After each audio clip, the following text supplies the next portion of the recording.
హైదరాబాద్ లో కన్సల్టేషన్ మరియు 3,500 రూపాయల colour Doppler test Avis hospitals లో ఉచితంగా పొందండి. నమస్తే రమ్మగారు. నమస్తే జయ. మనకి దసరా మహోత్సవాల్లో అమ్మవారిని కొలుస్తూ ఉంటాం కదా రమ్మగారు. 9 రోజులు 9 అవతారాలు పెట్టుకొని చాలా అంగరంగ వైభవంగా చేసుకుంటూ ఉంటాం. అయితే అమ్మవార్లకి సంబంధించిన కథలు ఏమన్నా వింటే బాగుంటుంది అనిపించింది నాకు. అట్లాంటి కథలు ఏమన్నా ఉన్నాయి? మనం లాస్ట్ టైం కూడా కొన్ని చెప్పుకున్నాం. దేవి భాగవతం నుంచి చెప్పాము. అంటే మనకి ఏటా దేవి భాగవతపు కథలు అవే వస్తూ ఉంటాయి జయ. దేవి భాగవతంలో ఉన్న ఇంకా కొన్ని కథలను ఏదైనా చెప్పుకుందాం. పూర్వమట దేవవ్రతుడు అని ఒక బ్రాహ్మణుడు ఉండేవాడు. నైమిసారణ్యంలో ఉండేవాడు. సంతానం కలగలేదట ఆయనకి. సంతానం కలగపోయేసరికల్లా ఆయన బాగా ఆలోచించి పుత్రకామేష్టి లాంటి ఒక యాగాన్ని చేయబోయాడు. సంతానం కలిగించే యాగం. దీనికి చాలా పెద్ద స్కేల్లోనే ప్లాన్ చేసుకున్నాడు ఆయన. చేసుకుని ఏం చేశాడు, తమసా నదీ తీరంలో హోమం మొదలు పెట్టుకున్నాడు, యజ్ఞం. ఈ యజ్ఞానికి అంటే ఇప్పుడు యజ్ఞానికి ఏంటంటే ఒక 4 ముఖ్యంగా కావాలి. బ్రహ్మ, అధ్వర్యుడు, హోత, ఉద్గాత అని. ఈ 4 కాకుండా ఈయన ఉంటాడు. అయితే ఈ హోత ఉద్గాతలుగా, హోతగా ఏమో బృహస్పతిని, ఉద్గాతగా గోబిలుడు అనే ఒక మహా పండితుడిని ఒక ఆయన్ని పెట్టుకున్నారు. ఇద్దరు మొత్తం 4 కలిసి ఈయన కూడా కలిసి చక్కగా చేస్తున్నారు. ఈ హోత ఉద్గాత అయిన, హోత అంటే వేసేవారు, ఉద్గాత అంటే సామగానం చేసేవారు, ఆ మంత్రాన్ని గానం చేసేవారు అనమాట. దేవతల ప్రీత్యర్థం చేస్తారు ఇలాంటి హోమం. ఎప్పుడైనా సరే యజ్ఞాలంటే దేవతా ప్రీత్యర్థం చేసేది. అప్పుడు ఈ మధ్యలో ఈ దాంట్లో సామగానం చేయటానికి ఈయన పెట్టుకున్నాడు. గోబిలుడు చాలా గొప్ప పండితుడు, అద్భుతమైన కంఠస్వరం అయింది.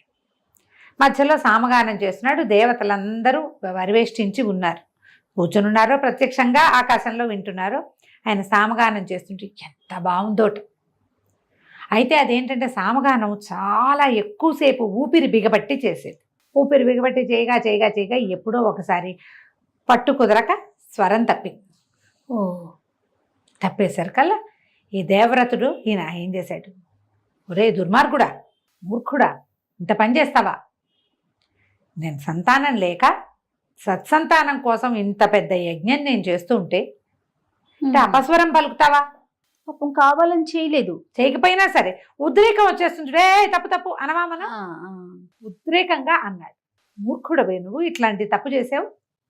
నా వ్రతం, నా యజ్ఞం ఎట్లా సఫలమవుతుంది? దేవతలు ఎట్లా ప్రీతి పొందుతారు? సర్వనాశనం చేసేలాగా ఉన్నావే నువ్వు అన్నాడు. అనేసరికి ఒక్క తప్పు పడేసరికి ఆయన ఆగిపోయాడు.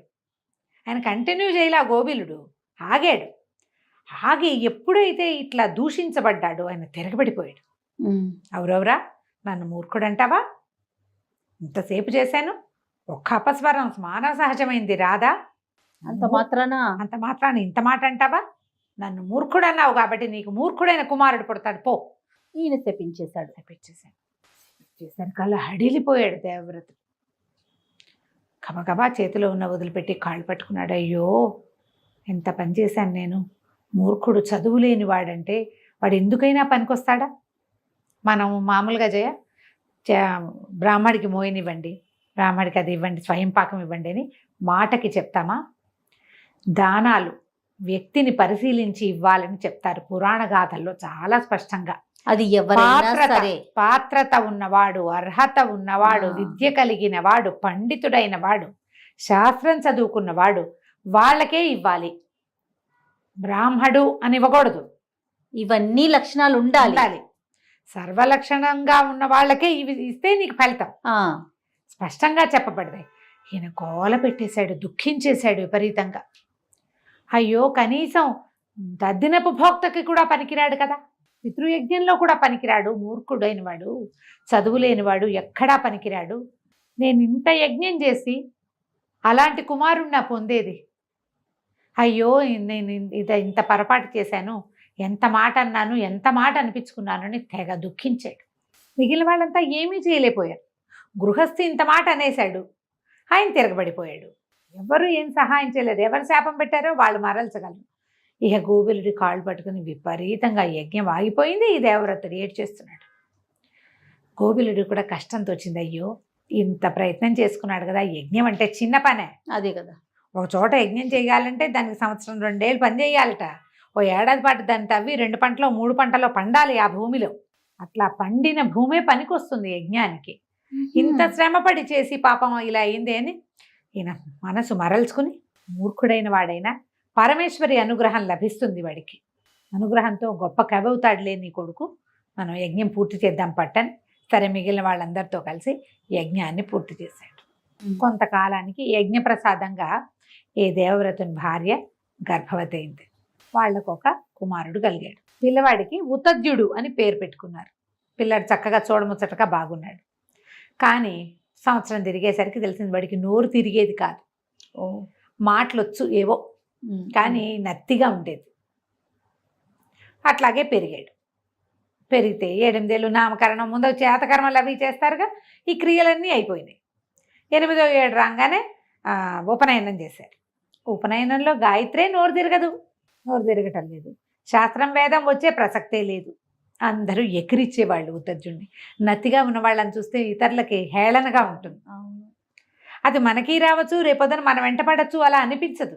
అవును, ఎవరినైనా అనేయటం, నత్తివాడని అనేస్తారు.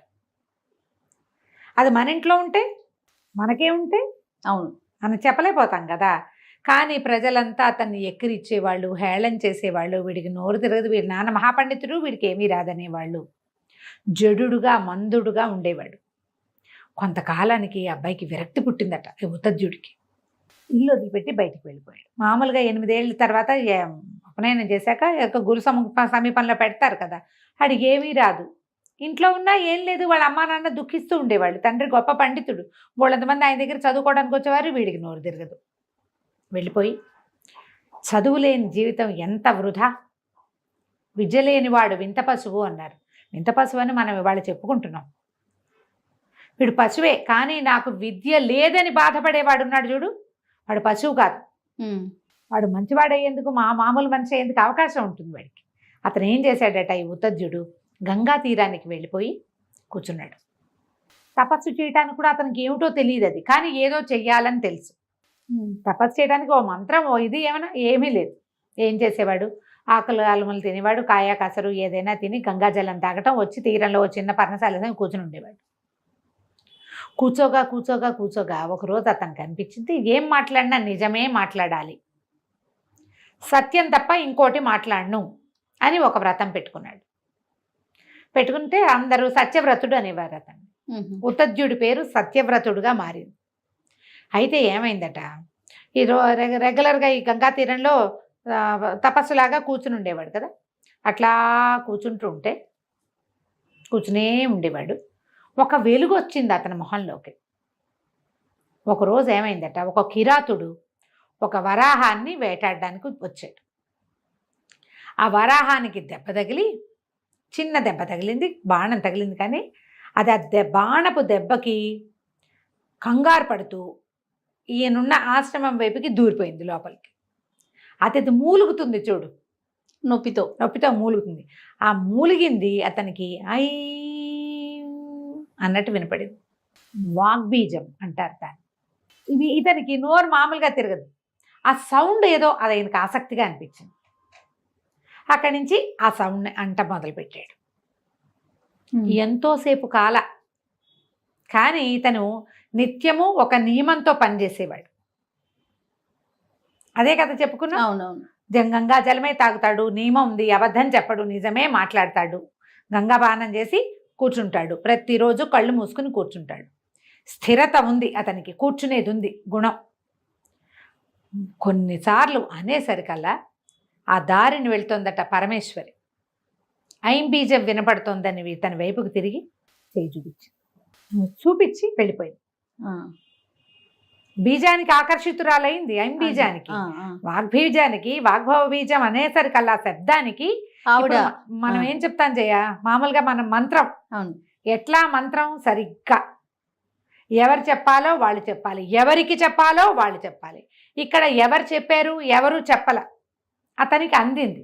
ఆ రూపంలో, వరాహ రూపంలో అందింది అతనికి. భగవంతుడు అక్కడ ఏర్పాటు చేశాడు అతని కోసం. ఆ లోపల కలిగిన ఆ ప్రచోదనానికి అతను అది పట్టుకున్నవాడు చేసుకుంటున్నాడు. ఇంతకాలం అతను నియమంగా ఉన్నాడు చూడు. అవును, అది అతనికి ప్లస్ అయింది. అక్కడి నుంచి కిరాతుడు లోపలికి వచ్చాడు. లోపలికి వచ్చేసరికల్లా కూర్చుని ఉన్నాడుగా 14-15 సంవత్సరాలు వాడు. అంతే, చిన్నపిల్లాడప్పుడే వచ్చేసాడు కదా. ఇక్కడ అయ్యోరా ఇటు ఒక పంది వెళ్ళింది చూసావా అని అడిగాడు. ఇప్పుడు ఈయన పంది ఉంది వెళ్ళింది అని చెప్పాలి, నిజం కదా చెప్పాలి, సత్యవ్రతుడు కదా, నిజం చెప్పాలి. నిజం చెప్తే పందిని వీడు చంపేస్తాడు. పంది మరణానికి నేను కారణం అవ్వచ్చా? అవ్వకూడదు. ఆలోచన మారింది చూడు. అంతకుముందు అతనికి ఏం చెయ్యాలో తెలిసేది కాదు. ఇప్పుడు ఏం తెలిసింది? ఒక పంది ఇటు వెళ్ళింది, వీడికి నిజం చెప్పాలి, అది చెప్తే అది మరణిస్తుంది, చెప్పకపోతే అబద్ధం చెప్పినట్టు అవుతుంది, వ్రతం పోతుంది. ఈయన ఒక శ్లోకం చెప్పాడు. నాకు స్తోత్రాలు గుర్తున్నట్టుగా శ్లోకాలు గుర్తుండు, ఇలాంటి మామూలు వ్యవహారాలు గుర్తుండు. అమ్మవారి స్తోత్రాలు శ్లోకాలు ఏవి అయితే 2 సార్లు చదివితే వచ్చేస్తుంది. ఆ శ్లోకం ఏం చెప్పాడంటే, ఎందుకురా మళ్ళీ మళ్ళీ అడుగుతావు, ఏది చూస్తుందో అది మాట్లాడలేదు, ఏది మాట్లాడగలదో అది చూడలేదు, నీ సొంత పని కోసం నన్ను అడుగుతాను, నన్ను అడక్క వెళ్ళిపోమన్నాడు. ఎంత బాగా చెప్పాడు రమ్మగారు. యోపశ్యతి నసాబ్రూతే అంటే ఏది చూస్తుందో అది మాట్లాడలేదు, యోబ్రూతే నపశ్యతి. ఇప్పుడు ఏది మాట్లాడుతుందో నోరు అది చూడలేదు కదా, కన్ను చూస్తుంది, కానీ కన్ను ఏం చెప్తుంది? బ్రెయిన్కి చెప్పించి ఆ చెప్పిన దాంతో నోటితోటి మాట్లాడిస్తుంది. ఈ మాట్లాడేది చూడలేదు కదా. ఎస్ అనగానే వాడికి అర్థమైంది, మాట్లాడకుండా వెళ్ళిపోయాడు. ఈయనకి అమ్మవారి ఇచ్చిన అనుగ్రహం అంటే మహాకవివి కమ్మని అనుగ్రహం ఇచ్చింది. ఆ తర్వాత కాలంలో సత్యవ్రతుడు మహాపండితుడయ్యాడు. కృతయుగం నాటి కథ ఇది, దేవి భాగవతంలో. మహాపండితుడయ్యాడు, మహాకవిగా పేరు తెచ్చుకున్నాడు, ప్రపంచమంతా గుర్తింపబడింది. వాగ్బీజము ఇంత పనిచేస్తుంది, సరస్వతి అనుగ్రహం లభిస్తుంది వాగ్బీజం. అందుకని మన వాళ్ళు ఏం చేస్తారు చూడు, చిన్నప్పుడే శుక్లాంబరదంతో పాటు మనకి ఏం శ్లోకం, 2వ శ్లోకం సరస్వతి నమస్తుభ్యం నేర్పిస్తాం. అవును, సరస్వతిని ప్రార్థించాలి, ఆమెను పూజిస్తే చదువు విద్య వస్తుంది. ఇప్పుడు చదువు లేకపోవటం ఒక సమస్య అయితే, చదువు లేదు నాకు, నేను సరిగ్గా లేను అని తెలుసుకోవటం చాలా పెద్ద విషయం. అవును, ఈయన తెలుసుకున్నాడు కాబట్టి ఇతనికి పరమేశ్వరి అనుగ్రహము ఈ రకంగా ఈ వాగ్బీజం రూపంలో అతనికి దొరికింది. ఎంత బాగుందో రమ్మగారు, చాలా అద్భుతంగా ఉంది. నమస్తే. నమస్తే జయ.